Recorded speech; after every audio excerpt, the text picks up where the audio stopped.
ভাই এখানে মূলত আমি কাজ করি হলো কার্টুন হিসাব নিকাশ করি, এখানে তো অনেকগুলো মাছ গণনা করে নিতে হয় আমাকে মানে আমি কার্টুনের মাধ্যমে। ট্যাগ দেখে দেখে খাতায় এবং লিখি, লেখার পর হিসাব করে রাখি। এখানে একটা ট্যাগ আছে, সেই ট্যাগটা এটা ট্যাগ লেখা থাকে কাগজটাকে আমরা বলি ট্যাগ। প্রত্যেকটা কার্টে মালের এরকম নাম, একটা ট্যাগ লেখা থাকে। কতগুলো কার্টুন লেখা থাকার সব কারণে কিছু আমরা লেখা থাকে। বুঝতে পারি যে এটা কোন শিপমেন্টের মাল, তাহলে আমি দেখে কত নাম্বার শিপমেন্ট।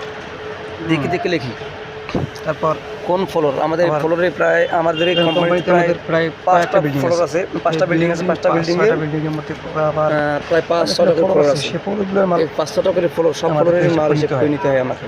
সেই মালগুলো আমি হিসাব করে নিই। সব ফ্লোরের মাল কোন লিখে দিই, ফ্লোর আমাদের থেকে ফ্লোরের কোন নাম ক্লায়েন্টের কার্টুন আসতেছে, বিডি কত কার্টুন, কত শিপমেন্ট নাম্বার এবং 3G ফ্লোরের নাম, টোটাল কার্টুন কত আসবে এক শিপমেন্টের, এগুলো আমাদের ফ্লোরের নাম। আমাকে লিখে বিভিন্ন নিতে হয়। ফ্লোর থেকে বিভিন্ন মাল, সবগুলি করে নিতে হয়। সবগুলো মাল আমাকে হিসাব করে নিতে হয়। সিপাই ঢুকিয়ে দেখাচ্ছি মালগুলো হিসাব নিকাশ করতে হয়, হিসাব নিকাশ করে লিখতে হয়। এখানে আমাদের কতগুলো মাল, খুব কষ্ট হয়, তারপর কাজটা অত কষ্ট নয়, এই কারণে আমি হিসাব করে নিই। সুবিধা আছে। তো আলহামদুলিল্লাহ আমি ভালো আছি, অনেক কাজকাম করতেছি। ধন্যবাদ।